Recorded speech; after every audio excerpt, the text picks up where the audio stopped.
Dikutip dari Keterbukaan Informasi Bursa Efek Indonesia, PT Sinergi Inti Andalan Prima Tbk atau INET akan mengambil sebanyak 180.000 lembar saham baru atau setara 60% dari total saham ditempatkan dan disetor PT Sarana Global Indonesia atau SGI setelah transaksi.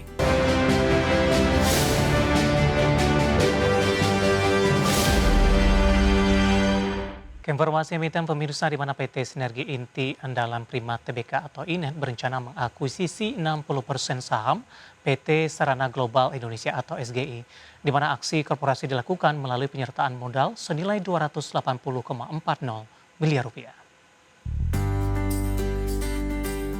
Dikutip dari Keterbukaan Informasi Bursa Efek Indonesia, PT Sinergi Inti Andalan Prima Tbk atau INET akan mengambil sebanyak 180.000 lembar saham baru atau setara 60% dari total saham ditempatkan dan disetor PT Sarana Global Indonesia atau SGI setelah transaksi. Harga pelaksanaan investasi tersebut ditetapkan di Rp1.557.799 per saham. Direktur PT Sinergi Inti Andalan Prima Tbk atau INET, Willy Unsulangi mengatakan, langkah tersebut merupakan bagian dari strategi perseroan untuk memperkuat kapabilitas bisnis secara terintegrasi, khususnya di sektor infrastruktur telekomunikasi. Perseroan memandang investasi di PT Sarana Global Indonesia sebagai langkah strategi untuk memperkuat kapabilitas end-to-end dalam pengembangan infrastruktur telekomunikasi, khususnya jaringan kabel fiber optik bawah laut. Dengan transaksi ini, perseroan akan jadi pemegang saham pengendali SGI dan menjadikan perusahaan tersebut sebagai entitas anak. Manajemen menilai kepemilikan SGI akan memberikan nilai tambah operasional, terutama dengan adanya aset berupa 2 kapal khusus penanaman kabel, sehingga mempercepat pembangunan jaringan, meningkatkan efisiensi biaya proyek, serta menjaga kualitas dan ketepatan waktu pengerjaan. Dari sisi nilai transaksi, aksi korporasi ini tergolong sebagai transaksi material karena mencapai 65,33% dari total ekuitas perseroan berdasarkan laporan keuangan audit per 31 Desember 2025. Meski demikian, transaksi ini bukan merupakan transaksi afiliasi maupun benturan kepentingan. Sejalan dengan ketentuan yang berlaku, perseroan akan meminta persetujuan pemegang saham melalui rapat umum pemegang saham yang dijadwalkan di 19 Mei 2026. Berbagai sumber IDX Channel.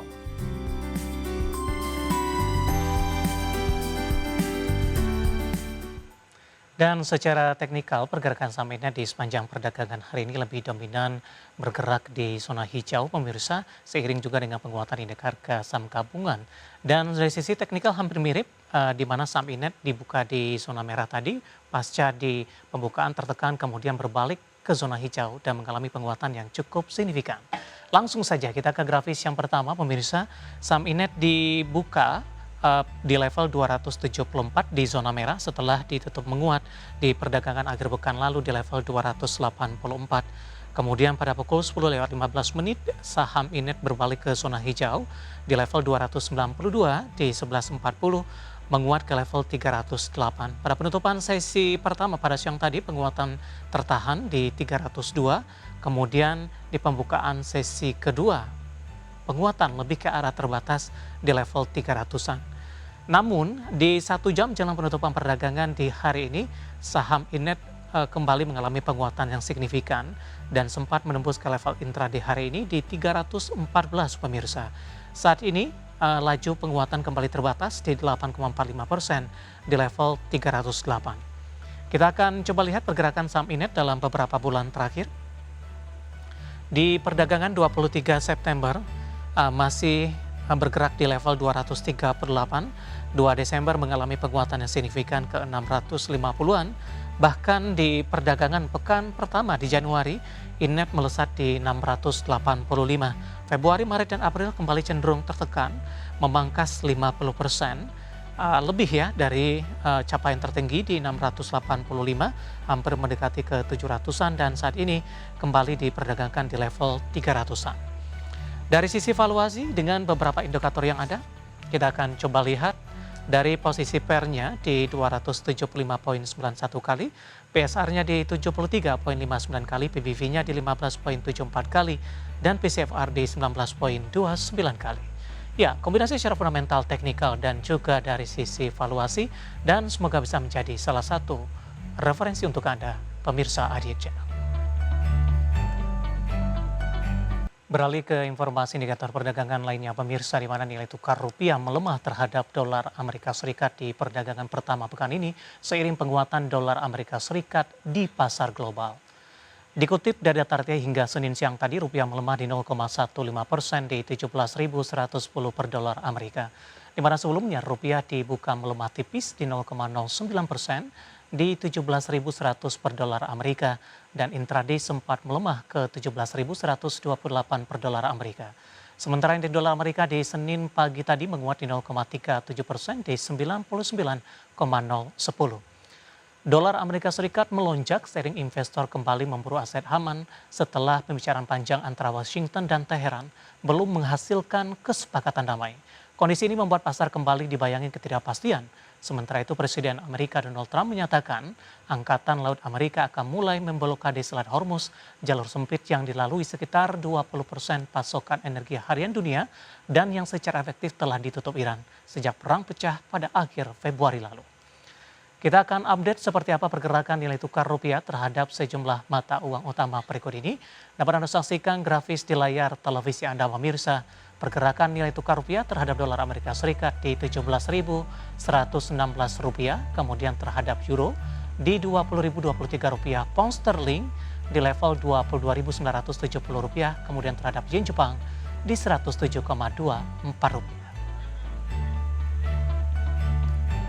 Ke informasi komoditas, harga minyak melonjak dan kembali diperdagangkan di atas 100 dolar Amerika per barel. Harga emas melanjutkan koreksi ke level terendah dalam sepekan setelah gagal Amerika dan Iran untuk mencapai kesepakatan. Sementara harga batu bara koreksi di pekan lalu di tengah dipengaruhi penurunan harga minyak. Harga minyak dunia melonjak lebih dari 7% hingga kembali menembus level 100 dolar Amerika per barel di awal perdagangan Senin, seiring rencana Amerika Serikat memblokade jalur pelayaran menuju Iran melalui Selat Hormuz setelah negosiasi damai antara Washington dan Teheran gagal mencapai kesepakatan. Melansir Reuters, minyak mentah Brent tercatat naik 7,05% di 101,91 dolar Amerika per barel setelah ditutup turun 0,75% di Jumat pekan lalu. Sementara WTI Amerika melonjak 7,86% ke level 104,16 dolar Amerika per barel usai melemah 1,33% di sesi sebelumnya. Harga emas melemah ke level terendah dalam hampir sepekan di awal perdagangan Senin, tertekan penguatan dolar Amerika Serikat dan dipicu rencana Amerika untuk memblokade Selat Hormuz yang berpotensi mengganggu ekspor minyak Iran setelah negosiasi damai kedua negara gagal mencapai kesepakatan dan meningkatnya kekhawatiran inflasi akibat lonjakan harga energi. Mengutip Reuters, harga emas spot turun 1,1% ke 4.694,30 dolar Amerika per troy ounce. Harga batu bara dunia masih bergerak turun sepanjang sepekan terakhir. Berdasarkan data definitif, di Jumat 10 April 2026, harga batu bara global di ICE Newcastle mengalami penurunan ditutup di 134,90 dolar Amerika per ton, turun 0,44%. Harga batu bara melemah di tengah sentimen penurunan harga minyak dunia, meskipun secara tren tahunan harga masih lebih tinggi 42,22% dibanding tahun sebelumnya. Sementara dari domestik, pemerintah melakukan pemotongan produksi di 2026 untuk menstabilkan harga. Berbagai sumber IDX Channel. Dan seperti apa update terkini pergerakan harga sejumlah komoditas yang berhasil dihimpun oleh tim redaksi kami sampai dengan sore hari ini waktu Indonesia Barat. Dapat Anda saksikan grafis di layar televisi Anda, minyak WTI menguat signifikan di 6,81% di level 103,18 dolar Amerika per barrel. Nikel menguat di 2,08% di level 17.552 dolar Amerika per metrik ton. Emas masih melemah di 0,77% di 4.751 dolar Amerika per troy ounce. Sementara CPO kontrak Juni 2026 menguat di 0,31% di level 4.552 ringgit Malaysia per tonnya.